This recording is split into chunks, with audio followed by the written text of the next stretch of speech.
আচ্ছা এই যে দেখো, এই যে আমার হাতে যে নোটটা, এটা কত টাকা? এটা নিয়ে যদি বাজারে যাই তাহলে আমাকে কত টাকার জিনিস দিবে? যদি তুমি যাও 100 টাকারই দিবে। কোন মেম্বার চেয়ারম্যান গেলে, এমপি মন্ত্রী গেলে? আচ্ছা তাইলে বুঝলাম যে এই টাকাটার মূল্য হচ্ছে 100 টাকা, তাই না? হ্যাঁ। আচ্ছা এই টাকাটা এখন সোজা আছে না?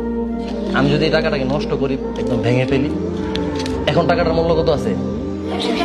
এটা নিয়ে গেলে কি 100 টাকার চাল দিবে? 100 টাকার ডাল দিবে? হ্যাঁ। আগের যে মূল্য ছিল এই মূল্যটা এখন আছে না?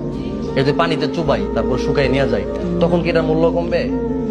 আচ্ছা এটা যদি ডাস্টবিনে ফেলে দিই, ডাস্টবিনে ফেলে দিলাম, ওইখান থেকে তুলে তারপরে বাজারে গেলাম, ওই লোক কি আমাকে 50 টাকার জিনিস কম দিবে? হ্যাঁ। 100 টাকার জিনিস দিবে না?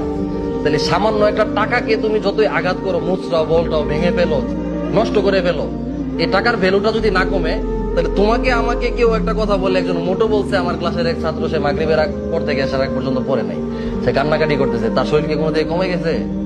টাকাটার যদি ভ্যালু না কমে, তাহলে তোমার তো একজন একটা গালি দিলে, একটা খারাপ কথা বললে, একটা পচা কথা বললে তো তোমার ভ্যালু কমে নাই, বা তোমার কোনো দিক দিয়ে ক্ষতি হয়ে গেছে?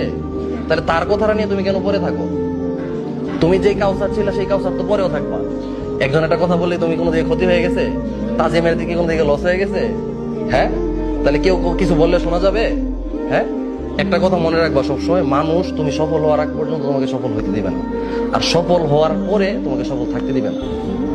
কথাটা বুঝছো? খুব গুরুত্বপূর্ণ কথা, আমি আবার বলতেছি, তুমি সফল হওয়ার আগ পর্যন্ত মানুষ তোমাকে সফল হইতে দিবে না, আর তুমি সফল হওয়ার পর মানুষ তোমাকে সফল থাকতে দিবে না।